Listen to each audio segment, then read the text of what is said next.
మండలం గ్రామం నుండి మోడగుంట లింక్ రోడ్డు అలాగే చెర్లోపాలెం వరకు 2 లింక్ రోడ్లు కూడా ఏర్పాటు చేయిస్తానని మాటిస్తున్నాను మీకు.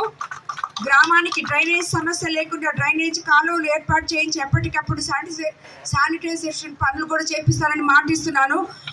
గ్రామానికి స్వచ్ఛమైన తాగునీరు కోసం ఒక మినరల్ ప్లాంట్ కూడా పెట్టిస్తానని చెప్పి మీకు అందరికీ మాటిస్తున్నాను. కాబట్టి అందరూ వాళ్ళకి ఇళ్ల స్థలాలు, రోడ్లు, డ్రైనేజ్ ఇవన్నీ మామూలు మనకి అవసరమైన సమస్యలు అయితే అత్యంత అవసరమైన సమస్య నీటి సమస్య, తాగునీటి సమస్య, శ్మశాన వాటక సమస్య.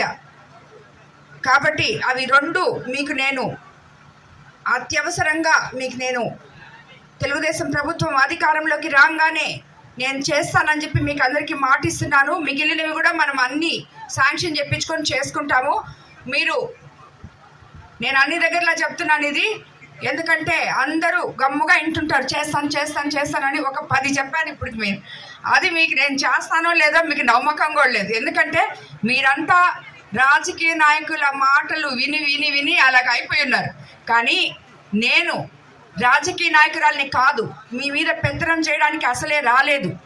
నేను సేవకురాల్ని, మీకోసం మీలో ఒకదాన్నై, మీలో మమేకమై, మీ సమస్యలు తెలుసుకొని మీకేం కావాలో, పేదవారికి ఏది అత్యంత అవసరమో అది చేయడానికి వచ్చిన సేవకురాల్ని మాత్రమే. కాబట్టి నన్ను నమ్మండి, తప్పకుండా నేను ఎమ్మెల్యేగా కలిసి తిరిగి మా రెడ్డిపాళానికి వచ్చి మీకు ఇచ్చిన కోరికలన్నీ తప్పకుండా తీరుస్తానని చెప్పి నేను ఎల్లవేళలా అందుబాటులో ఉంటాను.